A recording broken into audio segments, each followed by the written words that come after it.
Primary school के तलबा पर दीवार गिरने के वाक़े पर हेडमास्टर मुअत्तल। वाक़े के बाद deputy commissioner Maria Tariq Arifwala THQ पहुंच गई और मीडिया से गुफ्तगू कर रही है इस वक्त। अनफॉर्चुनेट इंसिडेंट आज हमारे ज़िला पाकपतन में हुआ है, जहाँ एफ के अंडर एक स्कूल था। उसके जो टीचर थे उसने अपने स्टूडेंट्स को, जितने भी 6 के करीब उस वक्त स्टूडेंट्स थे, उनको ले आया था और अपने रेजिडेंशियल एरिया में दीवार को गिराने का काम स्टार्ट कर रहा था। दीवार चूँकि अंडर कंस्ट्रक्शन पहले ही थे तो दीवार उन पर गिर गई। 4 हमारे पास जो रिपोर्ट आई है, इनिशियल रिपोर्ट्स के मुताबिक 6 बच्चे ज़ख्मी हुए, जिनमें से 4 को हेड इंजरी की वजह से यहाँ पे इनिशियल ट्रीटमेंट देने के बाद हमने DHQ साहिवाल रेफ़र कर दिया। DHQ साहिवाल को एक डायरेक्शन कमिश्नर साहब की तरफ से भी चली गई कि उनका मुकम्मल तौर पे ख्याल रखा जाएगा और उनके इलाज में कोई भी नेग्लिजेंस नहीं बरती जाएगी।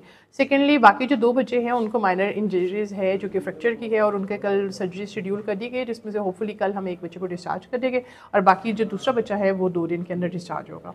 और इसमें मज़ीद हम पेफ की एडमिनिस्ट्रेशन को भी लिख रहे हैं कि वो अपने लेवल पे टेकअप करें। मज़ीद ये स्कूल को सील कर दिया गया। गिरफ्तारियाँ हो रही है, 2 बंदे गिरफ्तार भी हो चुके हुए, जिसमें हेडमास्टर भी स्कूल का शामिल है और होपफुली हम इसमें जो जितने भी रिस्पॉन्सिबल लोग हैं उनके खिलाफ मुकम्मल तौर पर कार्रवाई करेंगे। Thank you.